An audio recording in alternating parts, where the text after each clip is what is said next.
Well, we're out here this morning. Just got done cleaning the barn. And gonna go spread manure now. Cows are still eating some. I'm gonna feed them in a little while. I also I bedded this side of the barn. This is a 3-row barn. I put bedding in the feed alley side, and Dad will put it in the other 2 rows later. Dad's still working on milking, getting finished up there. It is around 7. Nice quiet morning now. Look out over the corn. And you guys probably can't see the Angus right out there through the fog, but sun's coming up quick. So I'm gonna try to get some video of maybe of me spreading and just kind of the whole day today, what I'm up to. All right.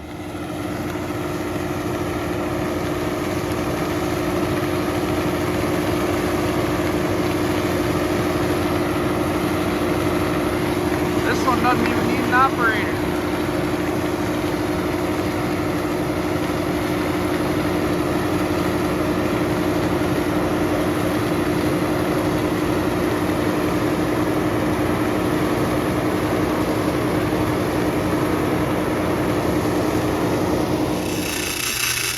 All right, we're getting some feed going this morning. Got to put just over 1,000 pounds in here, and we'll start filling it. Okay, now I am cleaning out the back of the Kubota because it's a mess. So I'm going to clean it out. Got some cardboard out of it. So that's what I'm up to now. I got 1 batch of feed done, but we ran out of grain, so which they're bringing it today. So once we get that, I'll finish feeding the cows, and we'll go from there. Well, got the Kubota cleaned out. I'm just working on unplugging the disc spine.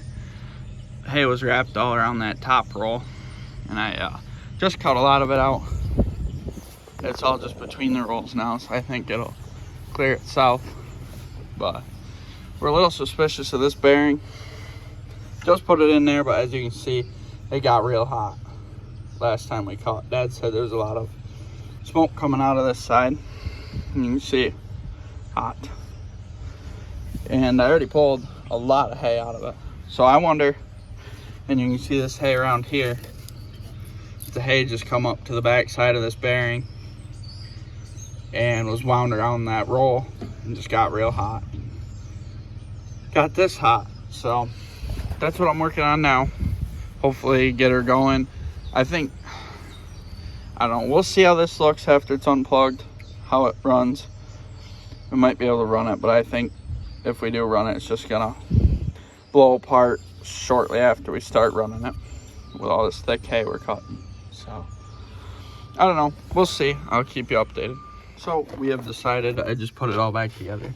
I had the outer flange off and the locking collar, and you can see in there, you can see the balls, little shiny circles. And you know, it's not good to run it like that probably, but I had all this off and I couldn't get that bearing to slide. So what I figure is, even if it only lasts a half a row, it's gonna be a lot easier to change once that bearing goes out. Then I can pull the outer race, or whatever you want to call that, not race, I guess, outer part of the bearing, and then just cut the inner part, and it'll be much easier. So that's what we're gonna try. Well, now I am going to unload these bales here, put them over there. I was unloading some yesterday, or not yesterday, but after we baled. I didn't get any footage that day, we were pretty busy, but I'm gonna unload these, and I got a couple more loads of bales to get off a rented field that I'm gonna stop, and Dad just went to start cutting, fourth cutting, so I'm gonna go merge what I can before milking. So I'd like to try to get some footage of me unloading these, but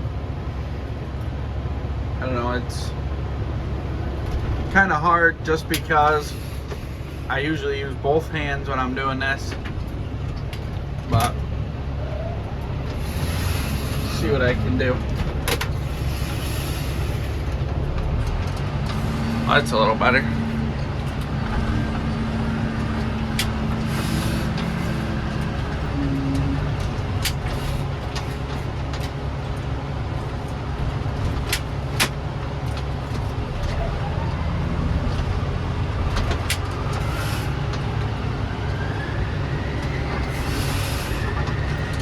So I'm not sure how many bales we did the other day.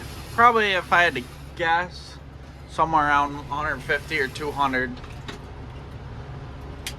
Which I'm not complaining, because it's a lot faster than chopping.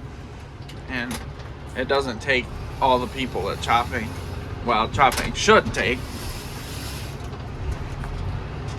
We usually run skeleton crew when chopping. Usually it's Dad and I, or sometimes we have another guy help us, another guy run wagons. But when he can help, it speeds it up a lot. But by the look of it, the stuff I'm gonna merge, we're gonna cut and merge tonight, I'm gonna be the only one running wagons for tomorrow, which that is gonna be slow going, because that chopper, we have it still set up so he can tow the wagons with the quick hitches. But you know, time I get to the bagger with my full wagon, he's already got another one full. So he does a lot of sitting around waiting on me. Even with two people, he still sits around, just because that chopper can chop a load so fast. And we're only running 18-foot wagons. So I think the perfect setup would be if we could at least get another 18-footer. And well, for right now, it'd be nice to have me and one other person consistently that can run loads. So, you know, when we chop, we're always running two people. Just make things a lot faster, I think.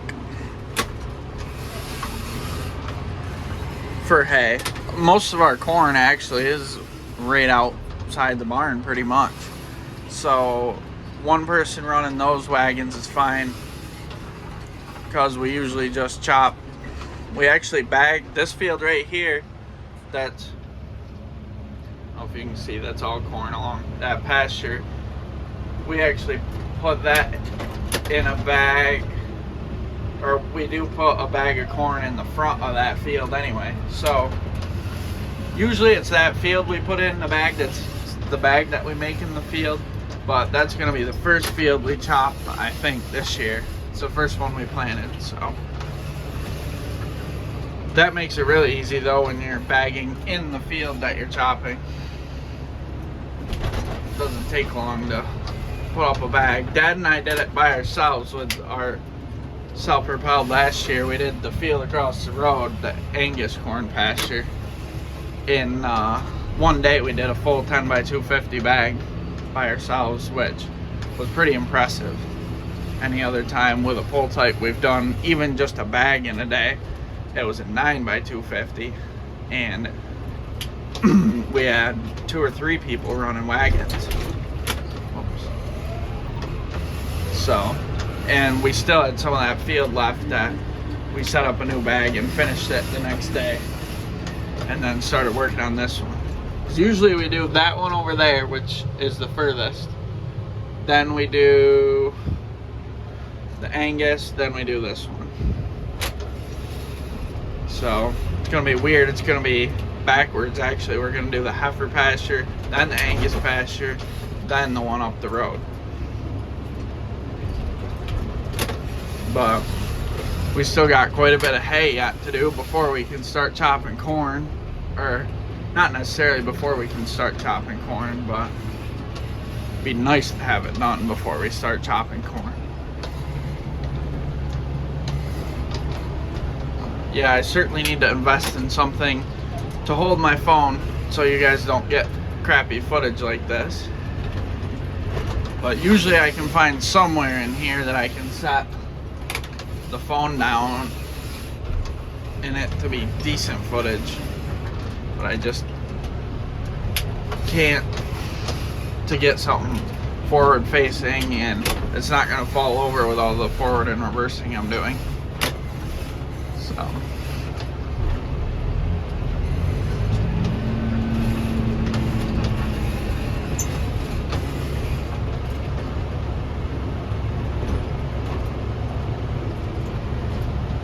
oops.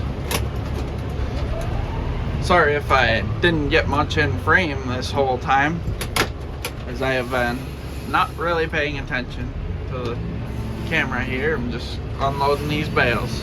But we are, let's see if I can get this on footage quick.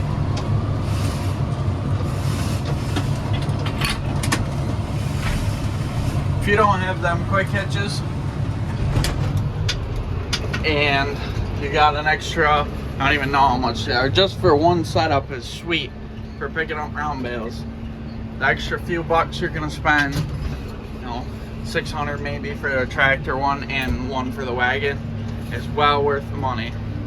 And if you really want to go out, buy one of these wagons too. This is a JBM.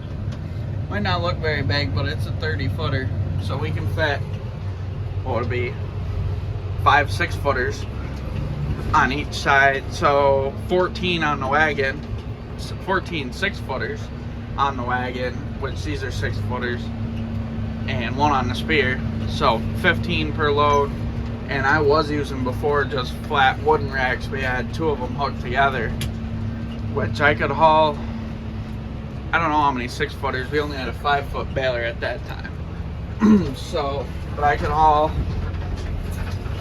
let's see, 8 on the bottom of the front wagon, which would be 3 on top of that.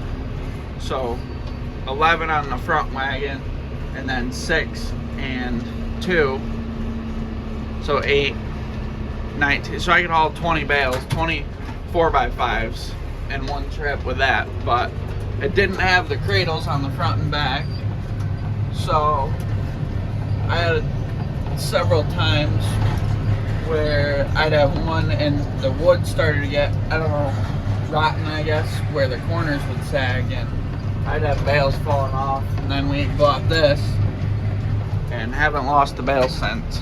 Even the day you baled them, when they're still tight and round, they don't roll off or nothing. And that is sweet. But anyways, I'm going to pick all these bales up and then probably get a little bit of footage of me merging too. Well, here we are. It's about 8 o'clock. Getting going merging. We ended up having ended up having an hydraulic hose blow on this thing when I started earlier, so I replaced that. And yeah, it'll be a little tough. These rows they're pretty thin and in the dark. Like, I don't know about the camera, but I really can't see very well where the row is, so yeah.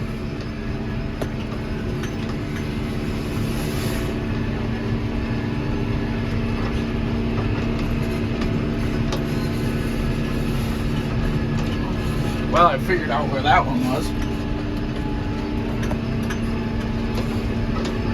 So we did mowed 4 times around this piece, which is what we usually do, I guess. So I'm doing, I'm gonna put all 4 of them into one for the outside. Then I'm probably gonna do 4 into one the whole field. But, yep. But we've had a lot of different stuff going on today, and I thought it'd be kind of cool to do something. Not really, it wasn't really a day in the life video, but it did kind of show you guys. Sorry, I used my hand that I'm holding the camera with to turn the wheel. Oh.